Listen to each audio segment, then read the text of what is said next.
In at 5, SCP-096. A humanoid creature approximately 2.38 meters in height, with very little muscle mass and mild malnutrition is how SCP-096 is described on its wiki website. Its jaw can open 4 times that of an average human, and is described as extremely docile. The creature is also described as incredibly dangerous and will kill before returning to its docile state. It is contained in a 5x5x5 airtight steel cube, and no video surveillance is authorized. However, one video shows otherwise. In a black and white surveillance video uploaded to YouTube, a humanoid figure can be seen sitting on a bed in a dreary dark room. It does nothing but rock backwards and forwards continuously before laying in a fetal position on the bed. The video jumps between the creature standing, rocking, crawling, and then it disappears altogether before the bed flies across the room without any warning. Now, though labelled as SCP-096, it is unconfirmed if this is the real creature in question. What do you guys think? In at 4, SCP-173. Now right off the bat I'll say this video is fake, 100% fake. Nothing about this is real, but it's creepy. It's never not creepy, purely because SCP-173 is just simply terrifying to look at. Plain and simple. Now 173's description is odd and its origins unknown, but here's what is stated on its wiki website. SCP-173 is animate and extremely hostile. The object cannot move while within direct line of sight, but if line of sight is broken, even via blinking, 173 will attack by snapping the neck at the base of the skull. Yeah, brutal. Now, this video uploaded by Sammy Whiteley is pure excellence. They animated 173, and that's it. It's just 173. However, while watching you're almost too afraid to blink, just in case it jumps out of your screen and snaps your neck. I didn't risk it, will you? In at 3, SCP-049. Also known as the Plague Doctor, this SCP is described as being a humanoid entity, approximately 1.9 meters in height, and bears the appearance of a Plague Doctor. Now, although it appears to be robes the creature is wearing, over time the garments seem to have grown out of its own body. It is capable of speech, being knowledgeable in a variety of different languages, and is capable of death by touching those around it, causing all of their bodily functions to cease. However, it is known to be quite cordial. In this video in question, we see what appears to be the Plague Doctor roaming around a riverbank before slowly walking away and out of sight. The video is short, but is creepy nonetheless. Where is it going? Why is it there? Is it looking to kill? I guess we'll never know. Coming in at number 2, SCP-173. Again. Now, this is slightly cheating, I know, but it's hard to find videos of SCP creatures out there. You know they're locked up, right? Well, this is another very well made video of SCP-173, uploaded to YouTube by David Anatoly. The video begins with a man waking up on the floor outside before entering a building where he finds a piece of paper on the ground. It shows a picture of SCP-173 as well as gives a brief description of the creature. The man blinks and before him stands 173. He blinks again, it gets closer. He then starts running through the building in an attempt to lose sight of the creature. But take a look what happens for yourself. I don't want to ruin it all for you. And finally, in at number 1, SCP-087. SCP-087 is simply an unlit platform staircase. Yep, stairs. Specifically stairs descending on a 38-degree angle for 13 steps before reaching a semicircular platform of approximately 3 meters in diameter, according to the SCP Wiki. There is no light present on the staircase, as light sources brighter than 75 watts have been known to be absorbed by SCP-087. Previous reports have stated distressed sounds from a child on the staircase. However, descending the staircase doesn't bring you any closer to the sounds, it just remains, no nearer or farther away from your location at any time while on the stairs. Now, in one particular video uploaded to YouTube, a person can be seen wandering around in the dark in what appears to be a basement or the ground floor of a building. All I know is there's stairs somewhere in there. I saw them. I'm sure there's stairs there. At one point, a set of eyes can be seen, clearly visible from within the dark depths. Now, whether this is real or just a prank, it's probably a prank, this video is truly chilling. Coming in at number 5, SCP-054-FR. 054-FR is a phenomenon occurring in some waves off the western coasts, as well as some eastern coasts. It is characterized by the physical transformation of effective waves to resemble the jaws of a great white shark. This SCP SCP is capable of remaining unnoticed until it is almost too late to act. It is capable of forming on waves at least 4 meters tall, but the maximum height of which it can reach is unknown. Effective waves are capable of rolling at 3 times the speed of non-effective waves if a non-aquatic animal of a human being is situated between SCP-054 and the closest coast. Appearances of this SCP are growing considerably if the previously evoked individuals are situated at a distance of at least 250 meters from the coast, whether they are swimmers, divers, or aquatic vehicles of moderate size, with the most common victims having been surfers. Injuries caused by SCP-054 are similar to that which could be accomplished by a great white shark, but with the pressure being directly proportional to the height of the effective wave. Injuries in 68% of cases occur during the collapse of the wave over the victim. Reported injuries have been as simple as a removed limb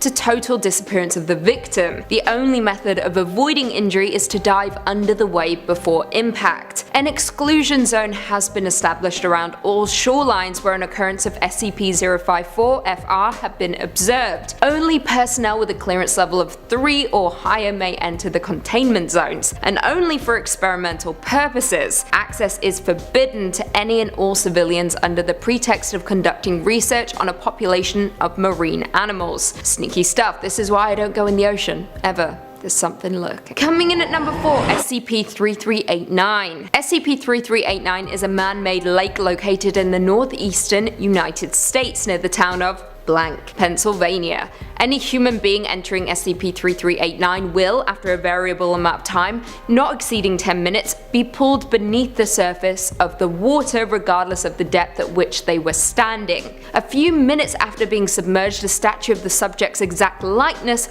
will rise from the water in their place. These statues are unremarkable beyond their anomalous origin, consisting of a synthetic resin and concrete mixture and giving color by standard household latex paint. Upon discovery by the Foundation, there were at least 47 of these statues scattered around the lake, all in various states of decay. 13 currently remain, including that of a Dr. Blank. It is currently unknown how many instances are present prior to containment. Speaking of containment, all building, private and public land in a 10-kilometer radius around SCP-3389 have been purchased by the Foundation and designated Provisional Site 91. All roads and pedestrian pathways leading to the SCP are to be cordoned off and maintain a patrol of armed guards. An electrified chain link fence topped with barbed wire has been erected in the immediate vicinity surrounding 3389.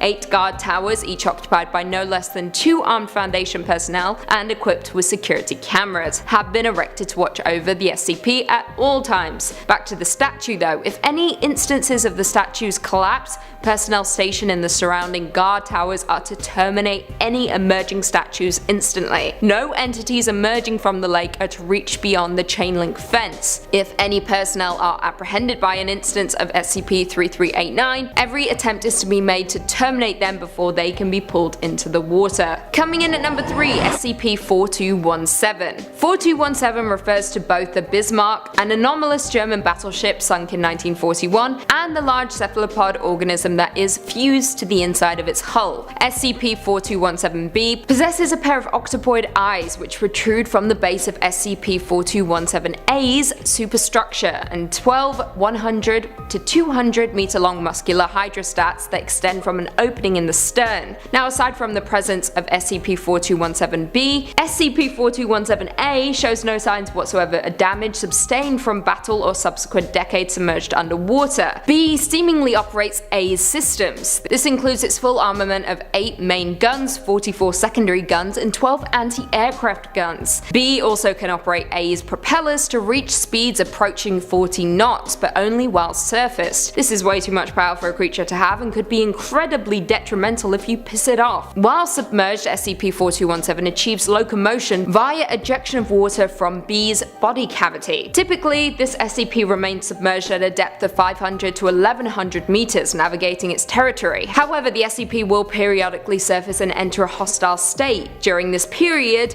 it will seek and attack non-threatening targets. Now, Foundation naval forces are to patrol the SCP SCP's territory with 3 or more battleships under the guise of the British Royal Navy. During a hostile state, naval forces are to engage with the SCP until it reverts to a passive state. Survivors from civilian vessels attacked by the SCP are to be recovered and processed in accordance with maritime disinformation protocols. Coming in at number 2, SCP-1128. SCP-1128 is an entity that manifests as a massive aquatic predator to anyone given a full description of the being's appearance through either spoken, written descriptions, or visual depictions of the being. Persons infected by SCP-1128 will initially exhibit no abnormal behavior, though some cases show a general aversion to activities involving bodily immersion in water such as bathing or swimming. Should subjects become fully immersed in water, they will disappear completely under the surface of the water regardless of the water's actual depth. In most cases, they will reappear moments later in a panicked state and frantically try to leave the water. However, in other cases the water will become polluted with blood and debris, confirmed to be the remains of the subject. That sucks. The subjects that reappear intact claim that they were transported to a vast ocean where they were pursued by SCP-1128. Interviews with the surviving subjects carry further contamination, as descriptions of the being's appearance trigger further infections. Yikes. Written description or imagery of the SCP's appearance or videos of the entity breaching found outside of the Foundation are to be destroyed, and Class C amnestics are to be administered to anyone exposed to such information or showing signs of the SCP's contamination. A written description of the entity's appearance is to be kept at site blank for experimental purposes only and is not to be read by anyone other than D-Class used for testing. If exposed, staff are to report immediately for administration of Class C amnestics. And finally, coming in at number 1, SCP-3000. SCP-3000 is a massive aquatic serpentine entity strongly resembling a giant moray eel. The exact length of 3000 is impossible to determine, however it is believed to be somewhere around 600 and 900 kilometers, with the head of SCP-3000 measuring roughly 2.5 meters in diameter, and sections of the body proper being around 10 meters in diameter. Yeah, horrifying. Now 3000 is typically a sedentary creature, only moving its head in response to certain stimuli or during feeding. The majority of its body is located around the Ganges fan and rarely moves at all. SCP-3000 is carnivorous and despite its sedentary nature is capable of moving quickly to dispatch prey, aka us if we were ever to encounter it. Despite its size, it is believed that SCP-3000 does not require sustenance to maintain its biological functions, aka it kills for the hell of it. When 3000 consumes prey, a thin layer of viscous, dark grey substance classified as Y909 is excreted from its skin, with the end result of its digestive processes currently unknown. In some historical records, Dr. Eugene Getz reports on SCP-3000, I quote, "The unease was felt throughout the entire crew as we descended on that first night. Whether this was due to our uncertainty at what we would discover or something more sinister, I would not speculate. At around 0940 hours, we first observed the head of the entity. The unease was palpable now. Several other crew members complained of feeling hazy and of being uncertain what they were supposed to be doing. When we were within 50 meters, the entity turned slowly to look at us. Even now, as I recall watching this thing coil around in the darkness, I can still hear Williams barking like a mad dog in the rear of the vessel, screaming and flailing, shouting about how he could see it in his head. Frightening stuff. The area containing SCP-3000, currently a region of the Bay of Bengal, roughly 300 kilometers in diameter, is to be routinely patrolled by Foundation naval vessels. Under no circumstances are civilians allowed to attempt deep-sea exploration or diving efforts in the quarantined area. Individuals believed to have contacted SCP-3000 are to be contained, quarantined, and processed at Site-151. Sadly, there is currently no known cure for exposure to 3000. As such, affected individuals should be contained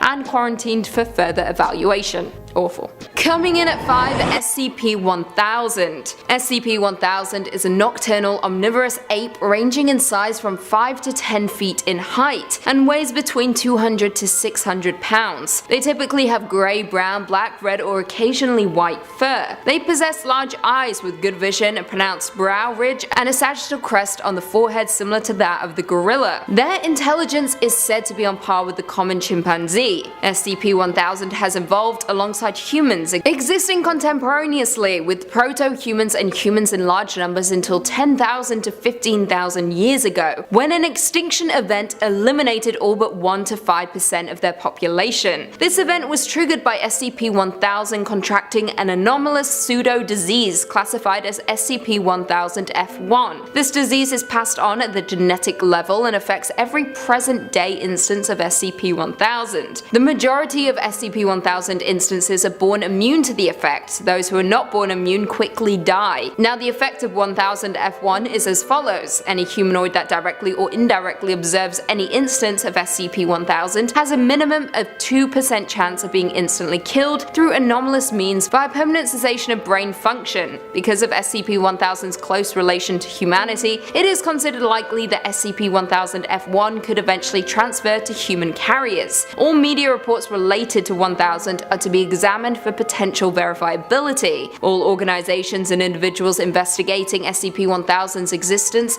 are to be kept under surveillance by Mobile Task Force Zeta-1000 and discredited or administered amnestics. Coming in at 4, SCP-3310. SCP-3310 is a 9-meter tall tree stump floating in Crater Lake. It is anomalously able to float upright with approximately 1.2 meters of the top remaining above the water at any given time. If removed from the water and returned, SCP-3310 will return to its position. 3310 floats around Crater Lake as a result of non-anomalous weather patterns. The restriction of this movement causes 2 distinct and possibly linked anomalous phenomena. The first phenomena is the manifestation of anomalous weather patterns around Crater Lake. The nature and intensity of these weather patterns have varied between different activation events, but generally appear to target or especially impede our second instance. The second phenomena is the manifestation of several unknown entities in the area surrounding Crater Lake. The exact nature of these instances has varied with each activation event of SCP-3310, but have generally been described as dark grey translucent forms. As a result of the inability to remove 3310 from Crater Lake, containment must be focused on the prevention of activation events caused by the impediment of SCP-3310's movement. 3310 is to never be removed from the lake, and if its movement ever becomes restricted, it is to be released or returned to Crater Lake immediately. Coming in at 3, SCP-2000. 2000 is a subterranean Foundation installation originally constructed for the purpose of reconstructing civilization in the event that a K-class end-of-the-world scenario could not be averted in time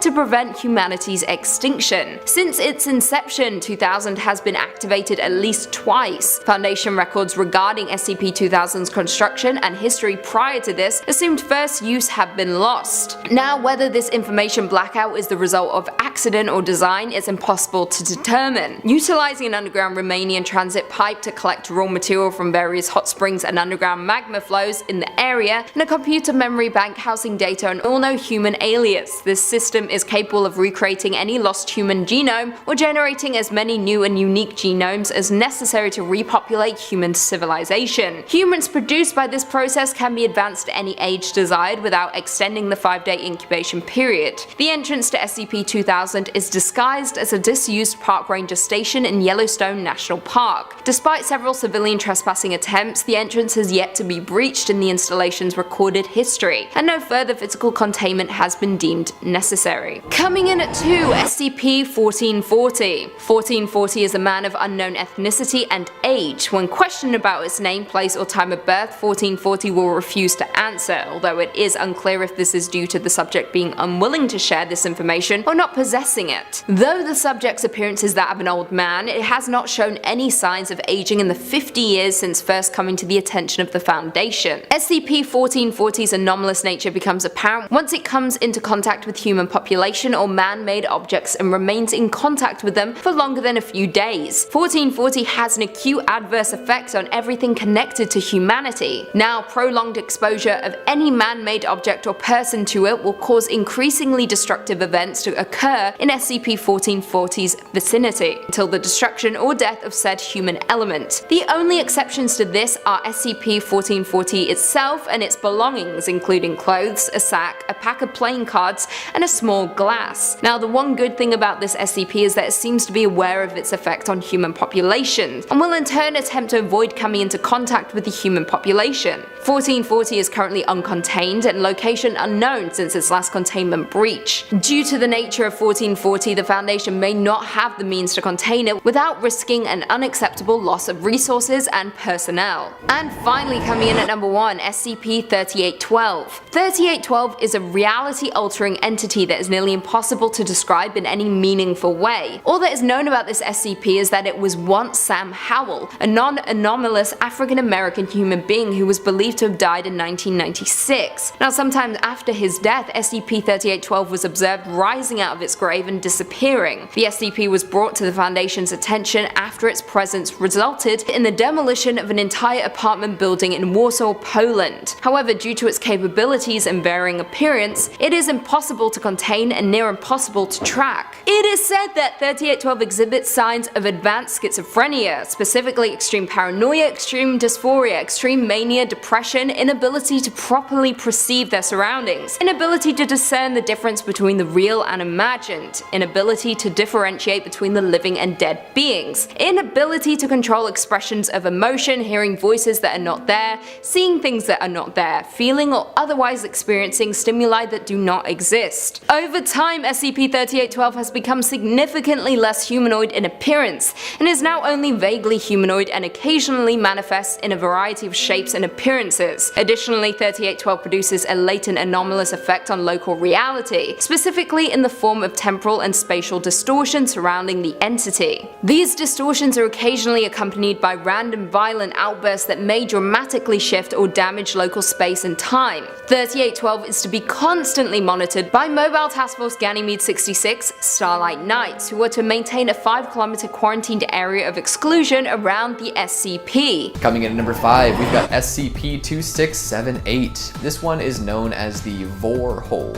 Let that sink in for a second. Interestingly enough, this SCP is no longer available on the wiki proper. You have to find the archived page to read about the Vor Hole. The current 2678 is a strange copy of an empty cathedral with an organ sitting in the middle, but the original is much, much stranger. Hopefully I don't cause any problems by bringing the OG Vor Hole back into the public eye. Ready for some weirdness? Because I'm not. So if you're driving around the southeastern states, you might find some telltale signs of this SCP. Billboards on the highway will suddenly display new advertisements, ones for places, products, or experiences that don't exist. However, the legitimacy of the ads doesn't really matter, as anyone who sees one will be compelled to pull over and get out of their car in order to search for SCP-2678. Near these billboards will be a busted up old structure, maybe an abandoned roadside motel or a shack from the pre-highway days. Either way, the billboard sighters will feel like they have to enter this space and will find some sort of entrance. The entrance acts as an access point to a spatial distortion which leads to SCP-2678. Folks will then find themselves in a big, weird cathedral of sorts, full of caustic air that quickly degrades any and all biological material. In the center of the room, there is a pit, and at the bottom of this pit, there is some sort of entity. People are drawn towards this hole, throw themselves in, and then are swallowed whole by the creature in there. Yikes. To make matters even weirder, folks affected by this tend to express odd increases in body temperature and libido. So they get all riled up and then they get swallowed whole by a monster. I guess that's what some people are into, but to be forced off the highway and lured into something's belly doesn't exactly sound like a rational choice. There's a quasi-religious and pretty cult-like organization that supports this anomaly, and they believe that if enough people are consumed by the thing in the hole, their goals will be completed. So extra creepy, extra weird. For now, just avoid tourist traps altogether. It's never worth it anyways. This way you avoid spending any money on cheap trinkets, and you also don't get drawn into a weird cult consumption craze. Coming in at number 4, we've got SCP-919. Mirror images and doppelgangers are a staple of mythology across the world. There's nothing creepier than coming across someone who is exactly like you, but separate from you. It's unsettling, uncanny, and unpleasant. Naturally, folks have some reservations about mirrors as well. If the person on the other side started acting out of turn, what what are you supposed to do with that information? Just pretend it didn't happen, or walk around the rest of your life with the knowledge that there is some other version of you trapped in a reflective surface, in all reflective surfaces? If you agree that mirrors can be truly creepy under the right circumstances, SCP-919 is going to weird you right out. It seems to be a full-length mirror in excellent condition. However, if somebody stands in front of it for more than 15 seconds, their reflection will break synchronization and act of its own accord. It will beg the person not to leave, which is fraught with implications. This mirror person will seem to be totally autonomous and fully self-aware. Its memories will be the same as whoever it's reflecting, but it also knows that if the person leaves, it will cease to exist. If said person moves to a spot where the reflection is no longer visible, their reflection will scream and disintegrate. Sounds painful. Worse yet, if the person returns to the mirror, their reflection will also return, and then also seemingly have knowledge that their doppelganger knowingly let them experience that disintegrating agony. Continued exposure to this mirror has been proven to be detrimental to subjects' mental health. Seeing yourself beg for your life and then hearing your own screams of agony as your double disintegrates will do that to a person. All in all, it's a good thing that the Foundation keeps this hidden away from the public. Here's something even weirder. If the original subject dies while in front of the mirror image does not perish. In fact, it'll request that you leave the body behind so that it can continue to exist. But once the corpse is cleared, the disintegration will happen anyways. Grim. Coming in at number 3, we've got SCP-1728, Headless Butterman.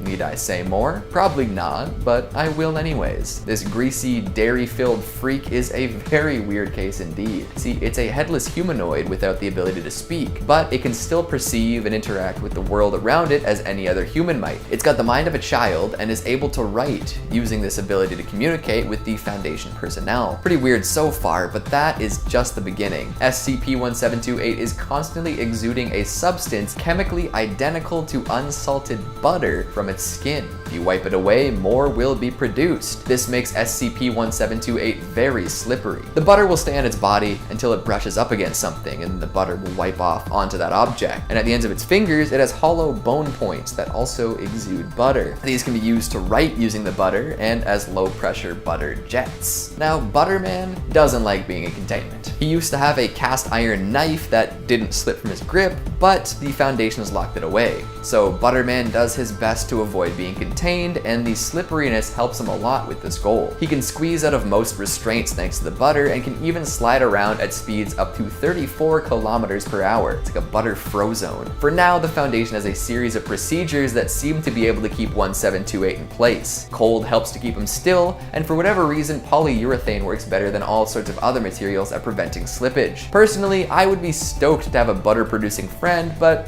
he did stab a person before being contained, so it might not be a healthy friendship. Coming in at number 2, we've got SCP-093. Now here is another SCP involving the misuse of mirrors. That's not all that's notable here, but it seemed right to mention it. While the SCP itself isn't a monster, if used correctly, it opens a gate to a world filled with some of the scariest monsters this side of 682. 093 is a disc carved from a material resembling cinnabar, covered in strange symbols. It will change colors based on whoever's holding it, although it's not really known what each color means at this time. The thing wants to be on a mirror, and if you place it somewhere that isn't reflective, it will roll until it finds its way onto a shinier surface. At that point, if somebody makes contact with the disc, they will begin to move into the mirrored surface, and if allowed to continue through, will find themselves in a brand new place. Depending on the color of the disc, the subject will end up somewhere different. In the alternate world, something has gone terribly wrong. Folks have discovered that a hyper-religious sect took over for a while, and a new godlike being began rewarding those it considered clean of sin. In order to fight a holy war against some really horrifying beasts, the godlike entity granted humans some wicked technological advances, ones that ran on a strange religious substance known as his tears. Unfortunately, this substance also had great corruptive power, and turned a lot of folks into the very monsters they set out to purify. The unclean, giant humanoids cut off the legs, bugs. They crawl around absorbing people into their bodies, and really that's just the beginning of it. Thankfully, the Foundation has the disk contained, so hopefully nobody's making any unintended round trips into this alternate world. And finally, at number 1, we've got SCP-504. Remember that movie, Attack of the Killer Tomatoes? Well, these are definitely one type of killer tomato. They look and smell and taste just like normal tomatoes, and if, nobody ever made a bad joke, they'd actually be indistinguishable from your garden variety fruit. But terrible humor is a hallmark of humanity, and therefore these tomatoes are deadly. Anytime a bad joke is made in the vicinity of one of these tomatoes, they instantly accelerate to a speed of at least 100 miles per hour towards the source of the sound. That is one quick sandwich ingredient. It doesn't matter what condition the fruits are in. You can have them sliced, whole, smashed, etc., but the pieces will go flying towards that joke, and the results are messy. A nice mix of blood and ketchup, and sometimes it's hard to tell apart. Apparently, the harder the person telling the joke is trying to be funny, the faster the tomatoes will move. So leave your worst, best joke in the comments, and we'll see if any of these tomatoes come flying in for revenge. Yeah, those are weird, like extra weird. Weirder than your average anomaly, wouldn't you say? Kicking off at number 5, SCP-055. And conceptually, SCP-055 is so damn interesting that it's testament to... Wait, sorry. What was I saying again? As a member of the SCP's Heritage Collection, as in the OGs of the entire collection, SCP-055 has been around since the beginning, yet still, no one can quite decipher exactly what it is. We'll give it a go though, before the memetic agent kicks in. SCP-055 is a Keter-class anomalous entity which is best described as a self-keeping secret or an anti-meme for all intents and purposes. It is an entity that shortly after viewing it, no one can remember exactly what it is. Its physical appearance as well as its nature, behaviour and origins are self-classifying, and after a few minutes of exposure to 055, all information about it will be forgotten. The real fear behind this one is that it could be completely and utterly harmless, or one of the most terrible possible threats to mankind. SCP-055 is kept in a cement room surrounded by a Faraday cage and an automatically locking door and... Wait, sorry. What was I talking about again? Coming in at number 4, SCP-087. And this is one of my favourite entries in the whole of the SCP Foundation that we've managed to cover quite a few times in our previous lists. Hey, there's a reason why it's the 4th highest rated SCP ever, right? Also known as the Stairway from Hell, SCP-087 is a Euclid class object that is essentially a stairway that goes on and on forever. Well, maybe. No one has ever found the end. As the record states, SCP-087 is located on the campus of an unknown university, locked behind a doorway consisting of reinforced steel with an electro-release lock. On 4 occasions, the Foundation has sent D-Class personnel on an expedition into SCP-087, which increasingly yielded more and more terrifying results. In all cases, each subject has encountered what is known as SCP-087-1, which appears as a face with no visible pupils, nostrils, or a mouth. The nature of it is entirely unclear, but it's pretty damn horrific. The thing that makes SCP-087 so good is that it perfectly captures the fear of the unknown. The Foundation has tried time and time again to apply the scientific process to this anomalous entity, but no effort has ever yielded a productive result. Give this one a read because it's science fiction horror at its best. We'll leave a link down below. Swinging in next at number 3, SCP something something something J. Why even bother, right? SCP whatever J is an unspecified anomalous object that is, well, it's a rock that's probably memetic or something. Essentially, it's a rock that makes you procrastinate, and it's sitting in a box over in Dr. Vang's office, who couldn't even find the motivation to properly fill out the containment form for the particular item in question. Yeah. Obviously under the influence of the rock or whatever. In all seriousness though, SCP-J falls into the realm of the many joke-classed SCPs because, as well as being a body of horrifying fictional work, the SCP Foundation actually has a pretty astute sense of humour as well. Which is nice to see really, because you can't have emotional tragedy without some comedy, right? Light and shade, peaks and troughs, it balances out pretty nicely. Yeah, there's not much more to say about this one other than it has over 2,700 upvotes on the Foundation site, making it the 3rd highest rated SCP of all time. Go figure. Next up at number 2, SCP-2521, which technically I shouldn't have said that out loud because, well, yeah, bad things are going to happen now. Sorry folks. Good job I've got a healthy supply of clones though. 2521 is actually one of the most creative items ever written for the Foundation, and it came into existence after being written as part of the SCP Short Works contest, in which entrants had to write an SCP using as few words as possible. This one was the winner, using a total of 0, and only being described through picture format. That's awesome, right? Essentially, 2521 is a Keter-class anomalous entity that exists to steal information about itself. If you write something down on a piece of paper about it, it will teleport through the fabric of space and time and take the paper. If you say something about it out loud, it will take you. Oh no. Alright, sorry about that. However, these events do not occur for pictures, which is precisely why this particular SCP is written entirely through picture format. Even its name is in Morse code to signify what it is. No one knows why it does this, and we probably may never know, but yeah. You've been warned. And finally, our number 1 spot, SCP-173, which may please you all to know is the first SCP ever created, and rightfully so. It comes in at the highest rated SCP of all time, with currently 4,340 upvotes. He's the guy that spawned the whole fictional organization, and since then he's maintained the top spot as the most iconic SCP of all time. Although that technically doesn't mean SCP-173 is the scariest entry in the Foundation, far from it in fact, but still, it's got some pretty terrifying weight behind it. As the record states, SCP-173 is a Euclid class that essentially is an inanimate yet extremely hostile statue constructed from concrete and rebar. The object cannot move while within a direct line of sight with an individual, and line of sight must not be broken at any time with SCP-173. So much so that personnel assigned to enter the container are instructed to alert one another before blinking, which would make a pretty horrifying horror scene, right?